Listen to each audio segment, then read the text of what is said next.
The northeast corner stuck out like a shoulder into the sea. Aberdeenshire and bound, Peterhead, Fraserburgh, and the Golden Horn. Mechty me when I think of the generations our folk that have put out to sea past that light, leaving this harbour in their small boats to the same stormy seas, aye, and the same smell of fish. Once it was sail, now it's steam drifter and motorboat. So many lives spent as ours have been, tossing about in every weather, searching for fish, hauling fish, landing fish. And now there's my son, going out on his own to fish for himself for the first time. It's a thing he's long wanted, and I wanted for him.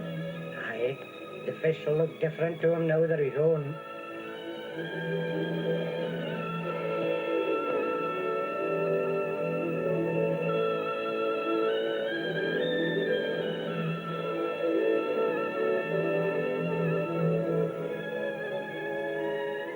The men on the quayside checked me when they saw I was stopping ashore. Why aren't you going out too, they asked. Oh, I told them, my son's back from the war, let him fish for himself. It's time the younger generation took over. If more of us old men only knew when to stop, there wouldn't be so many of the younger lads on the quayside waiting for our boats. We've had our day, man, and now it's their turn. Let the lads have their chance.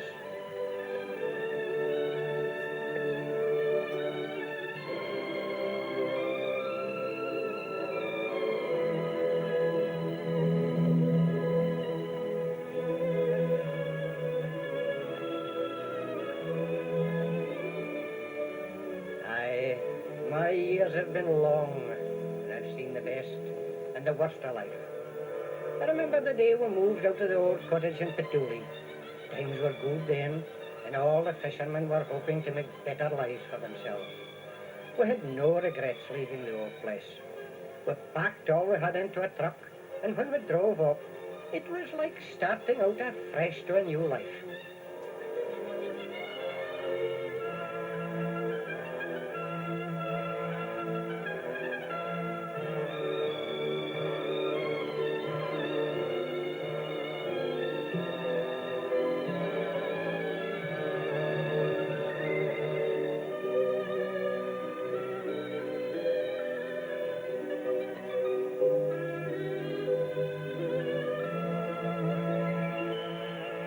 And that's the view we're to see now every day of our lives.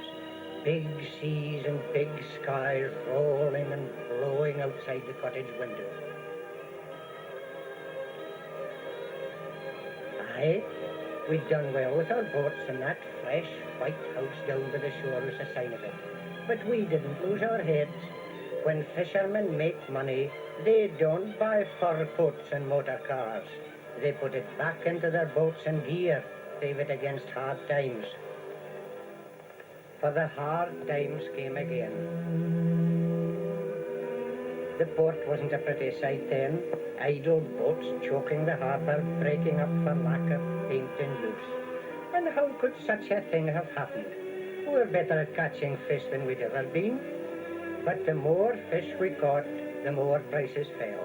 In the end, many of us hadn't the money to put to sea at all. Maybe we should have tried to make some plan among ourselves to save our trade, but we didn't trust each other enough. We were fair helpless those days, and many a man was forced to scrap his boat and leave it to rot along the sands. Those years were nearly starved, and none of us will ever forget it. It had been every man for himself, and this is where it had brought us.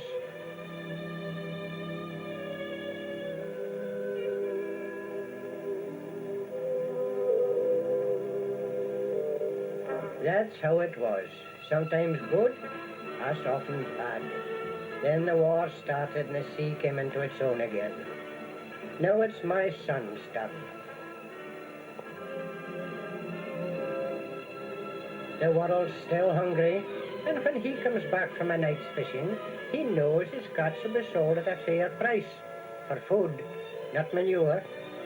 These young lads don't want a fortune, but they want to be sure that when they bring in a decent catch, they'll get a decent price for it. And they want to be certain no one on shore is making a fortune out of their losses. They need prices planned and guaranteed like the farmers have already. Well, I've seen all that. The sea, the ports, the fisherman's life. But there's another side to the picture. The land. There's my daughter now. She's married to a farmer chap over the turf. I think I'll pay them a visit for a change. Fishing and farming lie side by side in the northeast corner, but 200 years ago the land was poor and much of it fed off the sea. In those days the fishwives climbed up the wind-torn cliffs and carried their herrings far into the hungry country.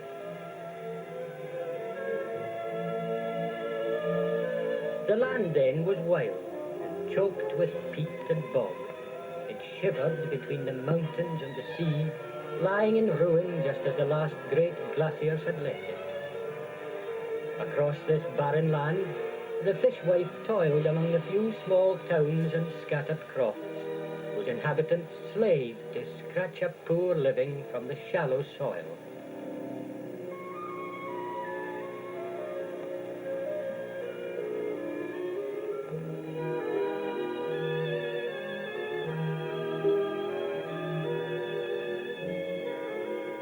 A penny was hard-earned in those days. Wind and stone were the masters here.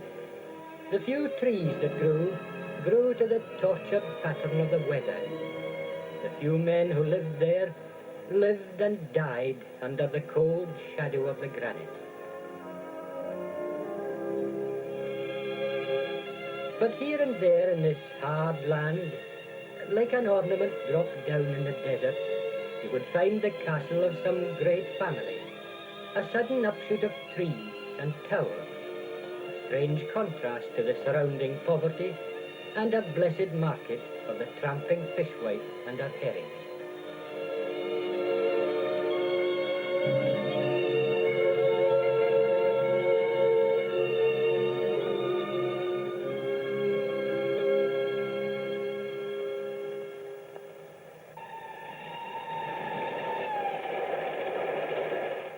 Oh, the aching feet of that poor woman.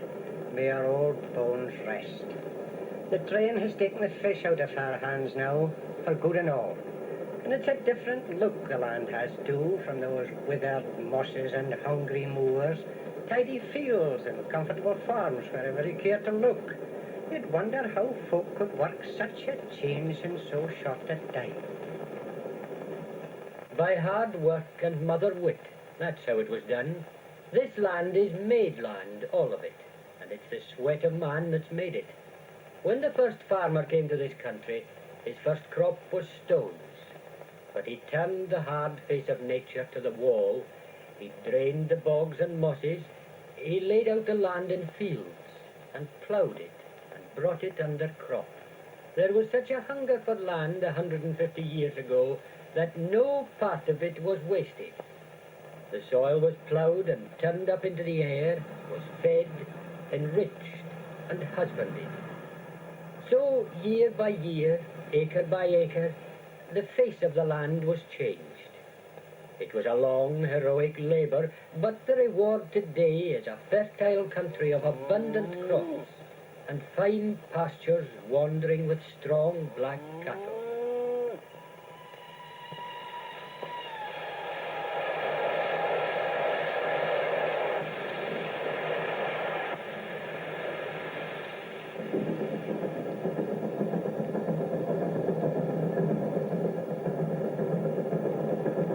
Are not all that man made out of this country. Where the rivers come down from the hills, fed by the drains and ditches our forefathers dug 100 years ago, the valleys were filled with power, and man took this power to turn the wheels of 100 mills.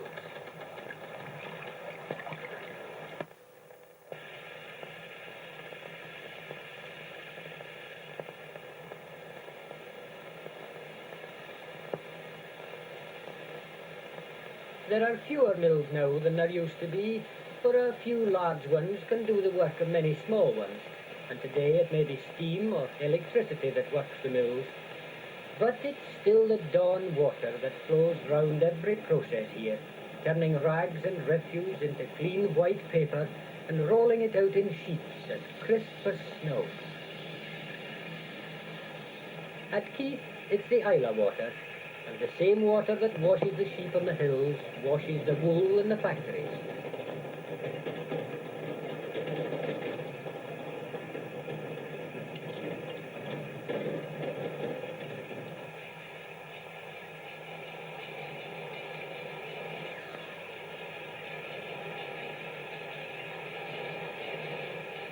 The water here does 100 jobs. It runs and tumbles about the mills, it spins the thread and works the loom and shrinks the tweeds that are the finest in the world. But the best of all these many waters is the cold, clear stuff that comes down from the melting snows of the mountains and is trapped and held by the distilleries in the valleys, there taking to itself the spirit of whisky. Oh yes, a few good things have come out of this once hungry land.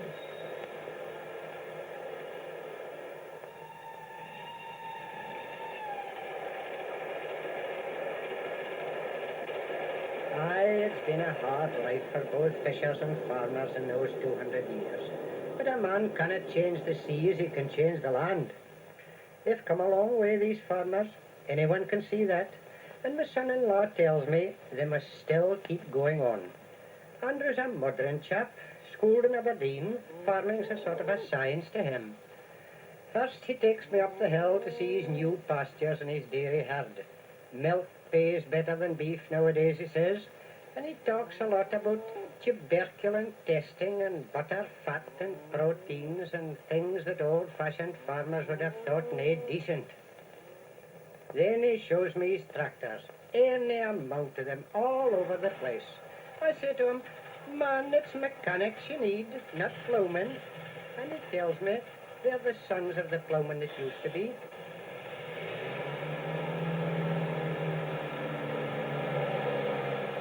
And I asked him where he kept his horses. Well, there's the stables over there, he says, come and have a look. But there wasn't a horse to be seen, only more tractors, coughing and snorting away on rubber wheels and caterpillar tracks, filing off to the fields like an armoured division.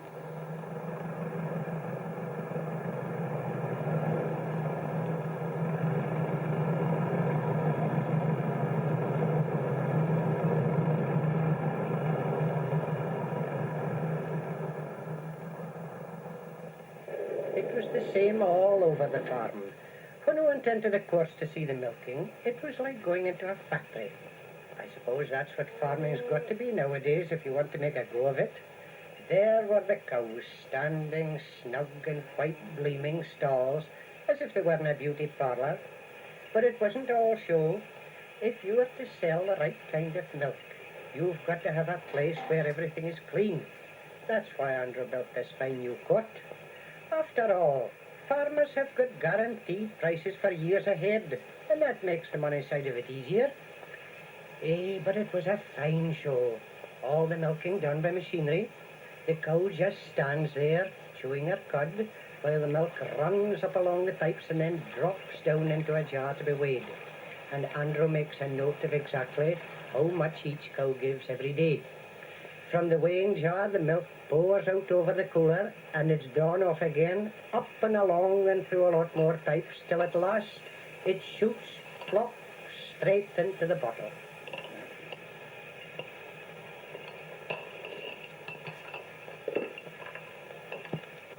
Yes, Andrew's a canny lad, no doubt about it. He's got the farm running like a clock. But oh, he says, that's nothing. Farming's a modern industry, and to do any good, it's got to be run like one. Yes, whenever I see my daughter, I tell her she did well to marry a farmer. You've got a fine place, I say. It's a credit to you. Well, we didn't win it in a raffle, father, she says. I know that, my girl, I tell her. You've earned it, both of you. Even an old fisherman like me can see farming's no easy life, especially up here in the northeast. It's a struggle, and my grandson there'll need all his schooling when the time comes for him to take over the farm. But he's a bright lad, and when his father tells him to get on with his homework, he settles down to it, muttering away like a book.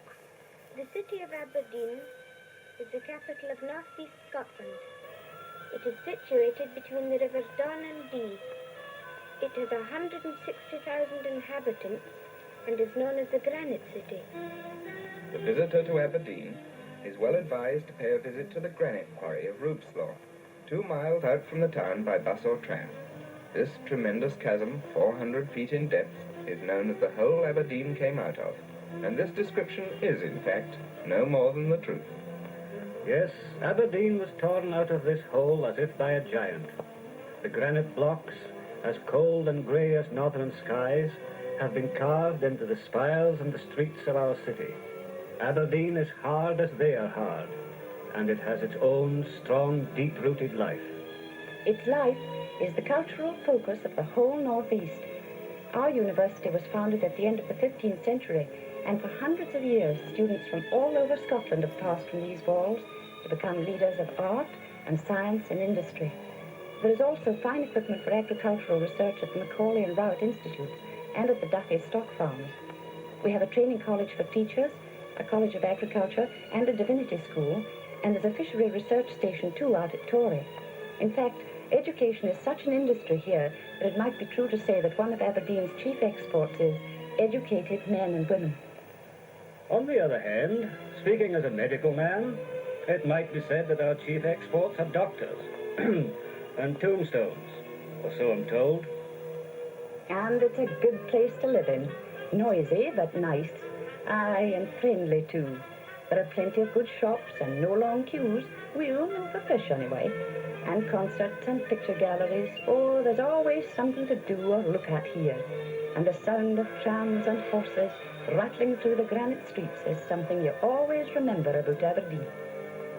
Yes, and if a farmer wants a good market, he comes to Aberdeen. Shorthorns and Aberdeen Angus, Leicester and Down lambs, store cattle, dairy cows. Aye, aye, you'll get the best that's going here. The city has a port designed to handle deep-sea trawling and is one of the chief centres of the white fishing industry in the British Isles. Principal imports are coal, fertilisers, feeding stuffs, timber, esparto grass and wool. Exports, meat, grain, potatoes, paper, tweed, machinery and whisky. The shipyards round the port build trawlers, drifters and small cargo vessels for the coastal trade and for export. Though not a large industry, it is important in the life of the city. One of the things I like best about Aberdeen is the warm, sandy beach. Almost the last thing you'd expect to find among all this granite. It's a proper holiday place, in the right weather. Bathing and sideshows, pop and ice cream. Oh yes, Aberdeen's fun, if you ken far to look for it.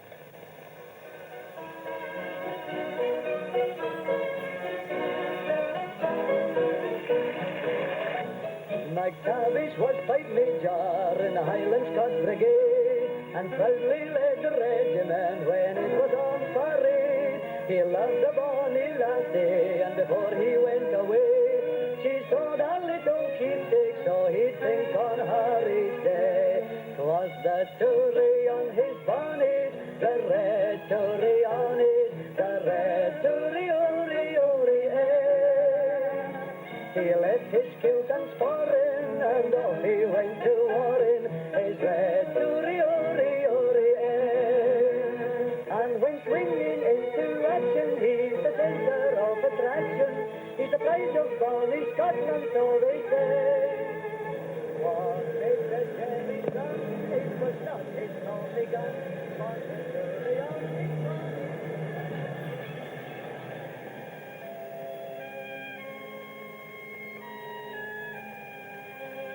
In the darkness, the granite sleeps. The lamps in the streets soften the hard edges of the town, and the harbour lies down with its ships. But the sea never sleeps, and the long, sharp headlands, rinsing their teeth in the cold green waves, are and watched every hour and minute of the darkness by this steady, sliding light.